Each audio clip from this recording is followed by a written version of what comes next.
if you were tasked with making the world believe that Jeffrey Epstein was dead and getting him out of that prison without anyone knowing to wherever he's going to go to get facial surgery and live out his life, how would you do it? Oh, you would take out the body, whether it's a body double or, made out of silicone or whatever, take it out in full view of everybody. That's how I would do it. Let as many people as possible see this body so that reasonable people can agree to disagree. They did do that. Mm-hmm. Hello, I'm John Kiriakou, and I'm here to fuck shit up.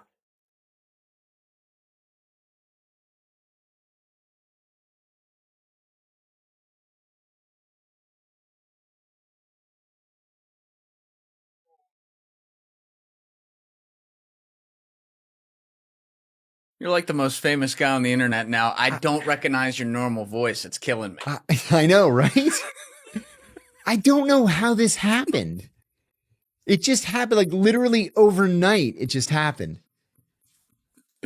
Can we pull up the latest one that we put up, Steve? Yeah. Let's get John's live reaction. So when this was happening, when you and I did episodes 278 and 279 together, which was a year ago, right. I remember this was probably like an hour, 20-some minutes into the first episode. And I remember this whole Lincoln thing coming up out of nowhere. I'm like, oh, this is cool. He's a Lincoln collector. And then you look at me with a dead straight face and you're like, yeah, I was trying to buy Lincoln's last turd. And at the time we had Alessi in the studio and I'm like turning to Alessi like this motherfucker can't be serious. And then you're like, oh yeah, I was trying to buy it. When this all started to break, like Danny on our editing team and I were looking at stuff, I'm like, you got to make the Lincoln shit story. So he did. Let's run it. Can people see this, Steve? Yeah. All right, let's roll. And it was a museum of circus freak shows from the 1800s. And stuff that had been in these circus sideshows. They had the shadow box hanging on the wall. And there's a dried out turd. And it says it's Abraham Lincoln's final turd. Come on. So it says on the card, it said when he arrived at Ford's Theater, he had to drop a deuce. And so before he got seated, he went to the men's room. And he dropped a deuce in the chamber pot. And then he went back to watch the play. And he got shot. Somebody had the presence of mind. And they say presence of mind. Or the sickness. Well. There are a lot of Lincoln collectors out there. I see an article in the Washington Post about 6 months later saying it's going out of business and they're going to auction everything off. So I told my wife. I'm buying that turd. She's like, oh, no, you're not. I said, oh, yes, I am. I'm buying that turd. My wife and I actually had a strong disagreement about this. We go to the auction, and I top out at $1,200. It ends up going for $5,000. So the guy that ended up buying it sends it to some company for a DNA sample. And what they found was it had like microscopic bits of a Necco wafer in it. But Necco wafers weren't invented until 1880. It wasn't his shit. It wasn't his. It was some random guy's turd. That somebody paid $5,000 for. That is one of my better stories. Oh my God. Are you familiar with Black Twitter at all? No. Oh, you're not? You need to familiarize yourself. They love you. They're really? Like, yo, this motherfucker, John, crazy, yo. Some words I'm not allowed to say. This motherfucker out here just saying straight cap, but it's real. And I'm fucking dying reading this And stuff, I'm telling you, it happened literally overnight. Yeah.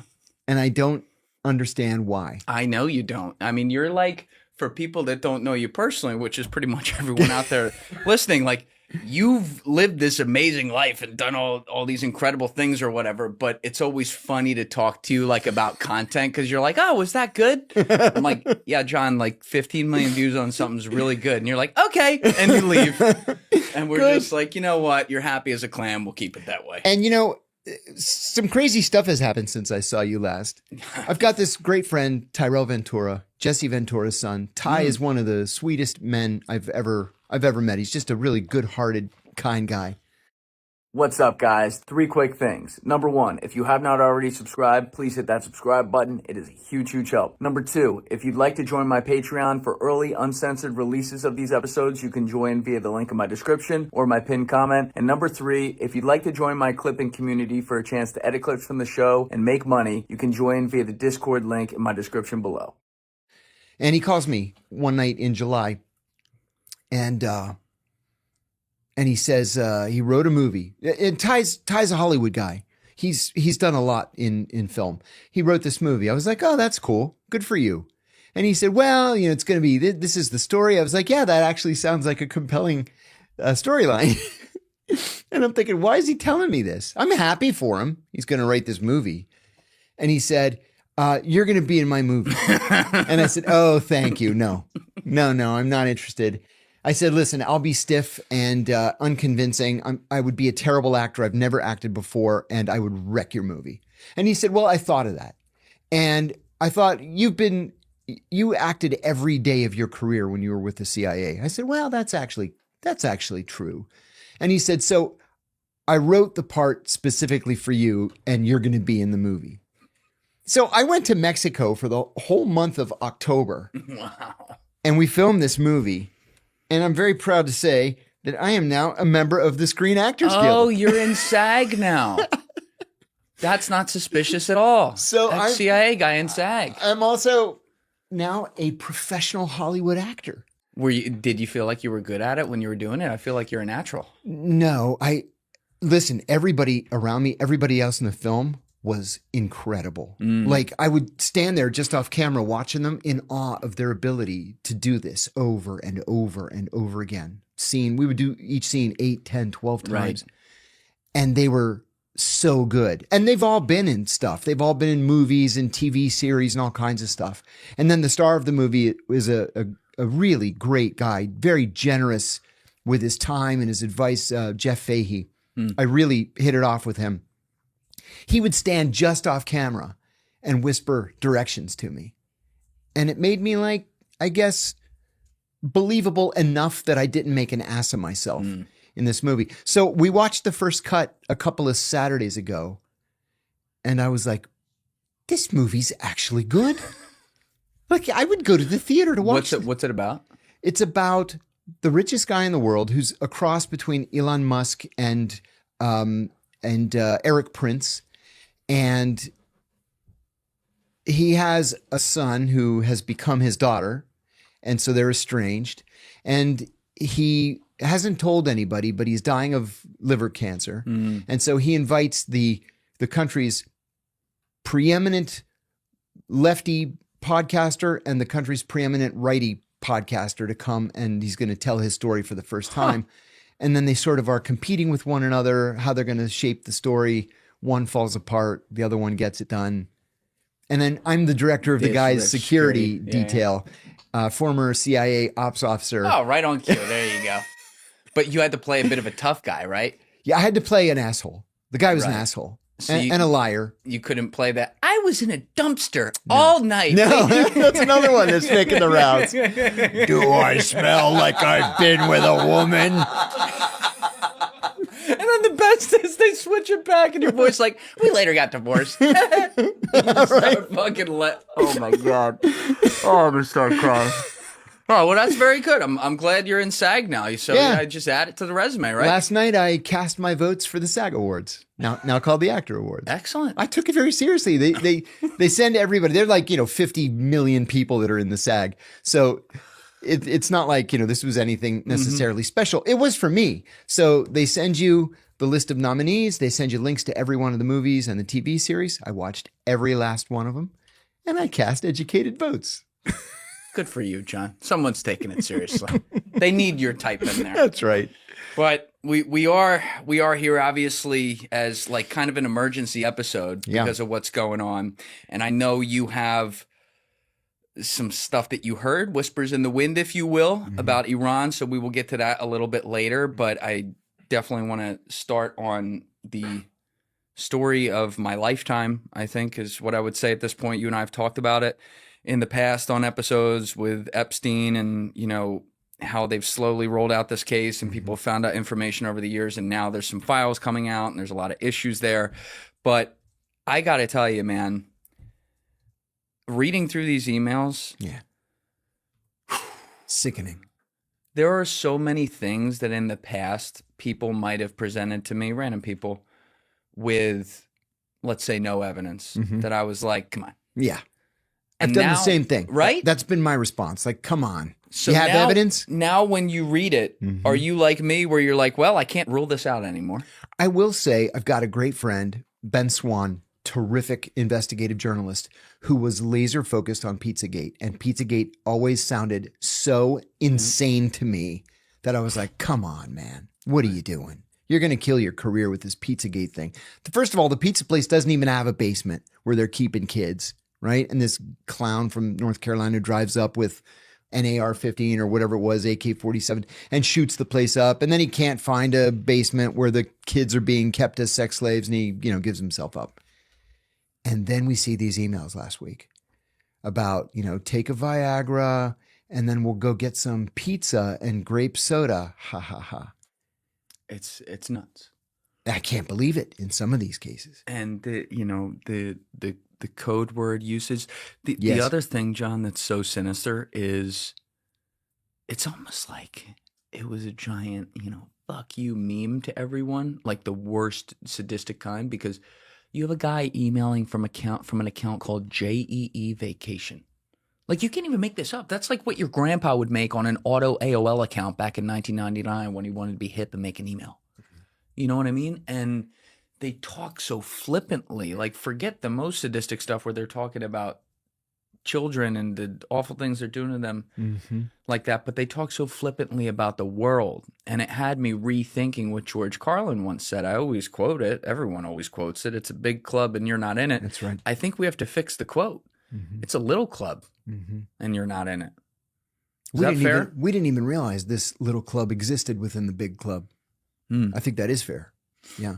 I tried a psychoactive mushroom recently. You've heard me talk about it before. It's not the one everyone always talks about, though. The mushroom I'm referring to is Amanita muscaria, red one with the white spots that you've seen in folklore stories forever. It's not psilocybin, and it's not a traditional psychedelic. Although at high doses, it can be extremely dissociative and psychoactive in its own way. For me, it's way more grounding. At lower doses, it puts you in a calmer, focused, almost flow state headspace. At medium doses, it's more relaxing and sedating, which is great for sleep and dreams. Personally, I like Amanita at lower doses. It makes me calmer and relaxed, and it's not this crazy like high feeling or anything like that. The reason I felt comfortable even trying Amanita in the first place, though, is because of Amantara. This entire space is filled with a bunch of sketchy mushroom products, and these guys are the opposite. Clean sourcing, no synthetics, no fillers, and a huge focus on education. So if you'd like to join me and check out Amantara for yourself, you can go to www.amantara.com/go/Julian. That link is in my description below, and use code JD22 at checkout for 22% off your entire order. Once again, that's www.amantara.com/go/Julian. Link in my description below, and don't forget to use code JD22 for 22% off your order. What do you think of what Tucker said about this revealing perhaps some sort of super government like SUPRA, where he said the people that you thought were the highest actually just work for the people who work for the people that are the highest? Isn't that the truth? I think he's onto something. Tucker's another guy who has been very deliberate about all this. He was never one to jump on rumor. He was always one of the guys who demanded to see evidence before he took a position.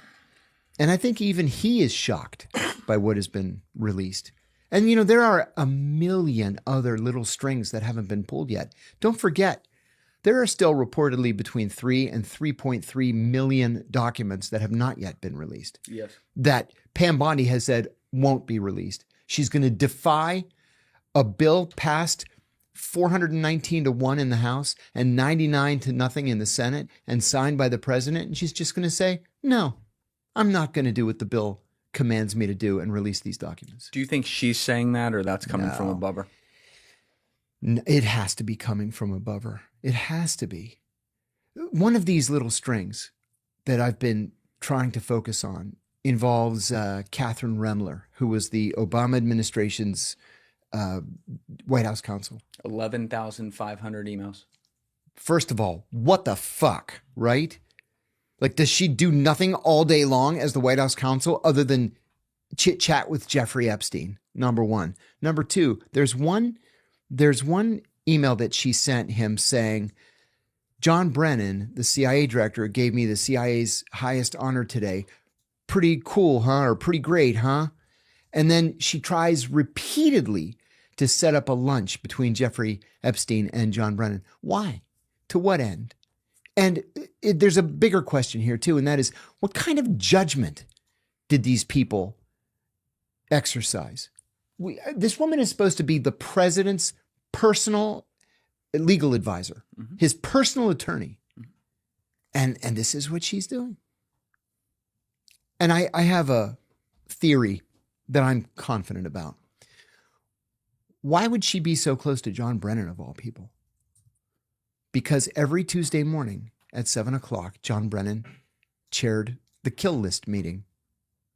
And we know that the Kill List committee was chock full of attorneys, White House, NSC, CIA, DOJ, just to make sure that, yeah, you can legally go out and just kill these people this week. And then we'll meet up again on Tuesday and come up with another list of people to kill. She was on the Kill List committee. I'm confident of it. So she's either murdering people or she's chit-chatting with Jeffrey Epstein. Again, what kind of judgment do these people have? And then where did she go? She became the general counsel at Goldman Sachs. That's right. That's right. At least they had the presence of mind to say, you got to go. You can't survive this. I will say this. They should have done that a few years ages ago when it was first released that she was in touch with Jeffrey Epstein. You're absolutely right. That's right. And there's just there's revelations of people that had stronger relationships to the point that they were personally in his life. And I want to come back to Rumler in a minute because that's a big story. But Lawrence Krauss, I've said this a million times, sat in that chair 2 years ago. Got connected to him through someone else that was on the podcast. He's a physicist. And then when he was coming in here, we knew he had known Jeffrey Epstein. I asked him about it on the podcast. He was a nice enough guy. He's got 7,500 emails with Jeffrey Epstein.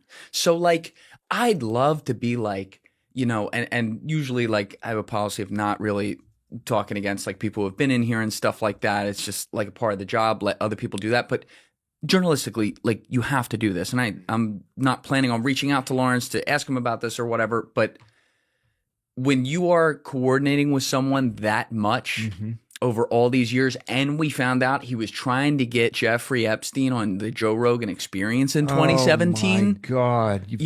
It's bro. At that point, and he said in the past, he was quoted as saying well, I only ever saw Jeffrey around young women who were 21 or 22, so I assumed that I believed him, took him at his word when he said Funny, because that's exactly what Peter Mandelson said until the picture was released of him in his underwear with a 16-year-old, not realizing that he was being photographed. That's right.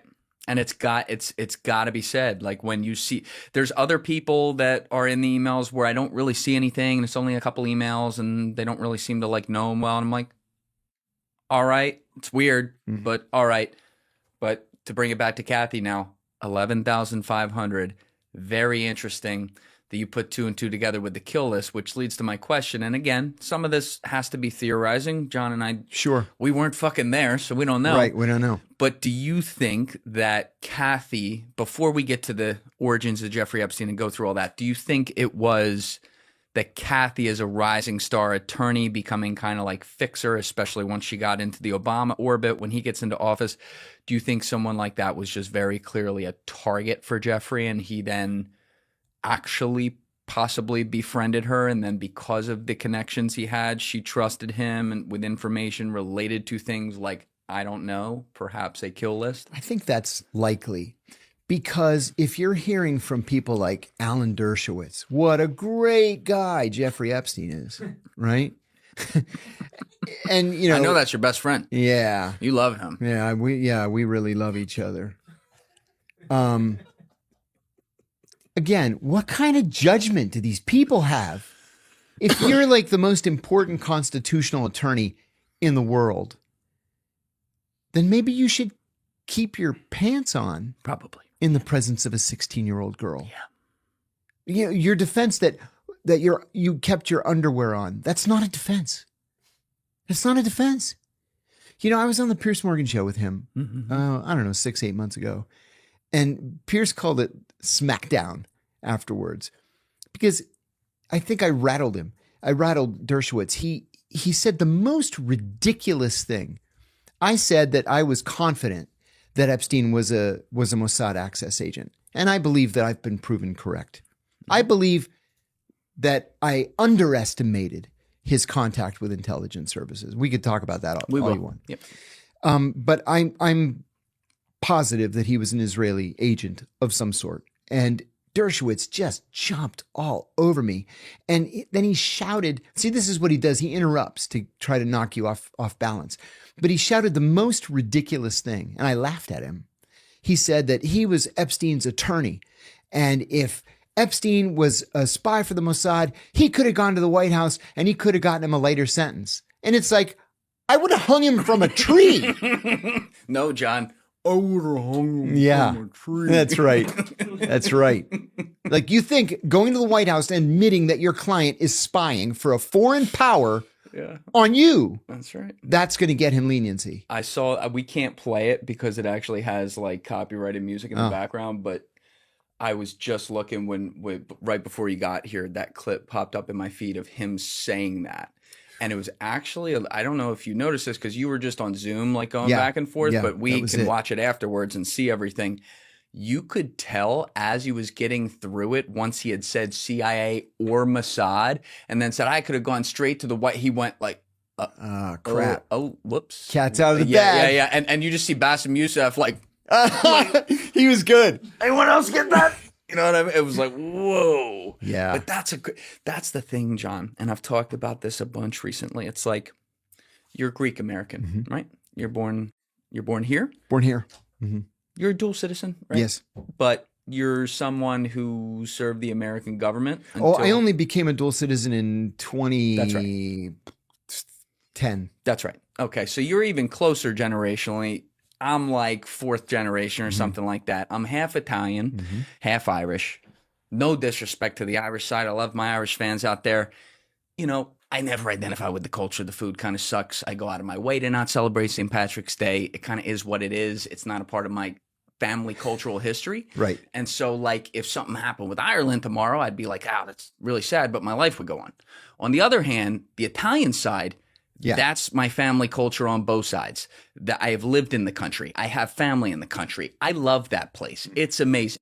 If tomorrow, though, as an American-born, Italian-Irish American, if the American government came to me and said, listen, Jules, some shit went down last night, and it turns out we are at war with Italy. Will you, before the question comes out, like, will you fight for us or them? I have on my American fatigues and AK-47, and I'm taking the nearest plane, train, or automobile to get the fuck over to Italy and mow down whatever Mario and Luigi's get in my way in the wrong uniform. I'm going to hate it. I'm going to hate it, but I'm going to do it. Yes.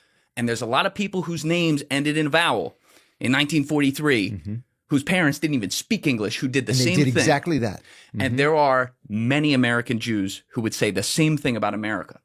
I take issue. It's not about the race. I take issue with anyone like an Alan Dershowitz, who you know goddamn well, American-born dude who's made his whole life here. You know goddamn well if you ask him that question, you get a blank stare and he changed the subject and you know what the answer is. Or even just accuse you of being an anti-Semite. That's right. I couldn't agree with you more. I don't trust him. I don't like him. Frankly, I don't know anybody that trusts him. He's just not the kind of guy that instills trust. Yeah, and the thing about him that I have to give him is that ever since the Epstein story like first came out, he is one of the only people, if not maybe the only guy, like from that orbit who will get in front of whatever camera is rolling to discuss the case directly. I will give him that. I will also give him that as an attorney, he did represent the guy. He has a job to do there, whether we like it or not. But David Boyce was on he and I were both on Pierce the other day, and he made an important point, because David Boyce is one of the most important criminal defense attorneys in America. And he said that Dershowitz was more than just his attorney. He was his friend, and that's fine. You can be friends with your clients, even if your clients are scumbags. But he was Epstein's publicist, and that's not fine. He was? For all intents and purposes, yeah. Interesting. Yeah. Did you happen to see Les Wexner's testimony? I'm glad you brought that up, John. Did you catch the hot mic moment? If you say more than 5 words, I'm going to fucking kill you. Yes, I did catch that. I loved it. How about the reaction? Yeah. Yeah. Boy, Les Wexner. I would have so many questions for Les Wexner. There aren't enough hours in the day. Right. What would be the first thing you'd ask him?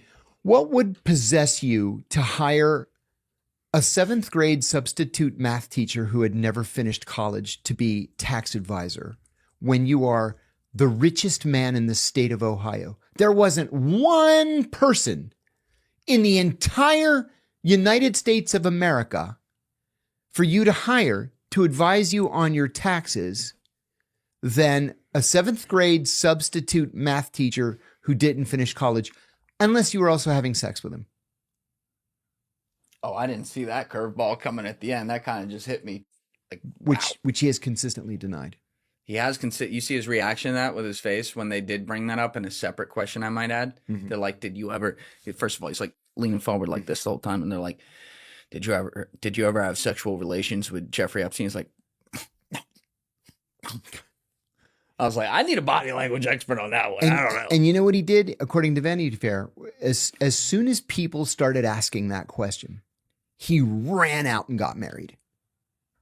The guy was, well into adulthood and had never been married.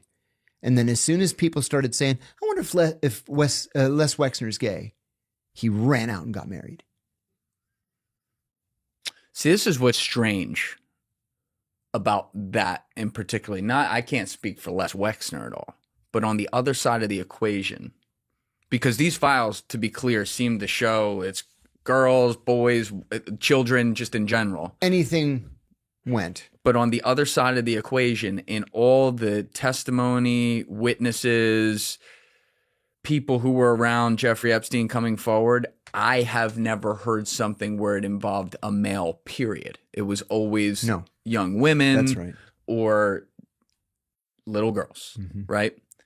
So for him to be, this would be a gay relationship or encounter like that. And that, I mean, I guess it's totally, I guess nothing's off the table, but that's always been like a little bit of a red herring for me. Like, I wonder if it's like Les is doing stuff with people that Jeffrey's providing. And that could very well have been right it as well. So you asked that question though, about why you'd hire a Dalton math teacher. Why? And you give him so much money that he ends Power up of with attorney. And power of attorney. He ends up with the widest townhouse in all of Manhattan. You ever stood outside that place? I went once. Yeah. It's gigantic. Yeah. I give the demented tour of New York City. That's people cool. coming in town. That's there. cool. That would be fun. We stand there. But Yeah. it's a big place. Yeah, it is. You ever look at the Google Maps and see how far it goes back? No. Lutnick's I'll do house that. is like half the size. Wow. It's nuts. We'll get to Lutnick, by the way. Wow. But this was an answer related to the first half of your question, John. So let's let this play right here, Deef. Why Les Wexner hired Jeffrey Epstein? Personal work for the Rothschild family in France. Well, specifically, I talked to Ellie de Rothschild, and so I mentioned that earlier. So he represented their whole family. So there have been a whole bunch of people. I mean, most of them I never would have met, but I knew Ellie. He would say, like, I'm providing financial advice to the founders of Google. I'm providing financial advice to Jeff Bezos.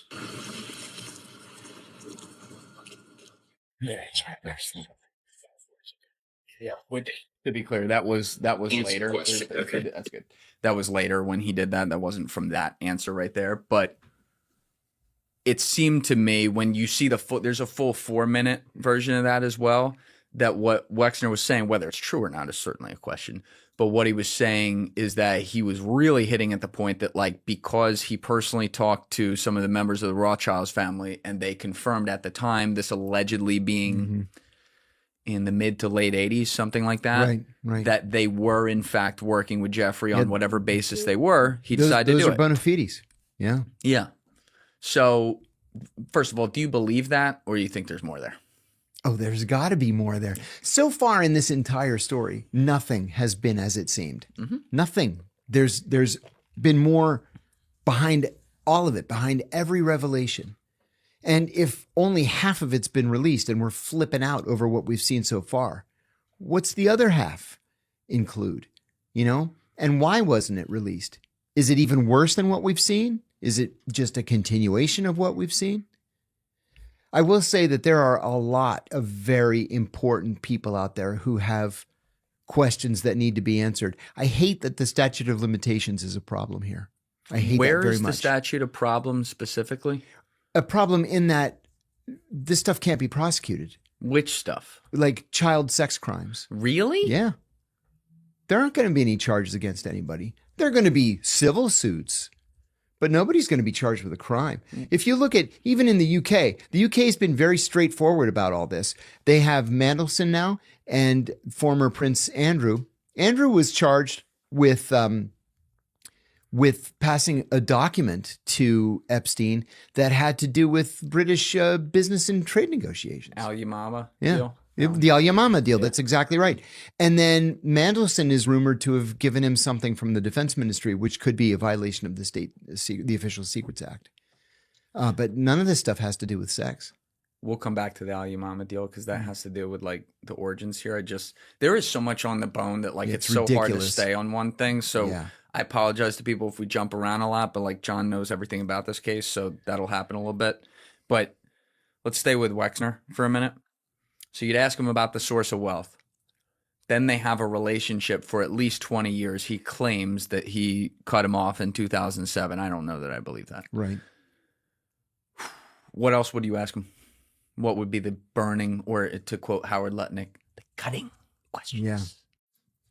I mean, I would ask questions that I know he wouldn't answer truthfully or honestly. Like I would want rundowns of every time he went to that island. There's a reason why literally every room, including the bathrooms, were wired for audio and video. Mm-hmm. Nobody does that. He said he only went there once on Yeah. his boat with his family, on the Yeah. record. Right. I hope that's true. I don't believe him. I agree. Not if you've been not just a friend, but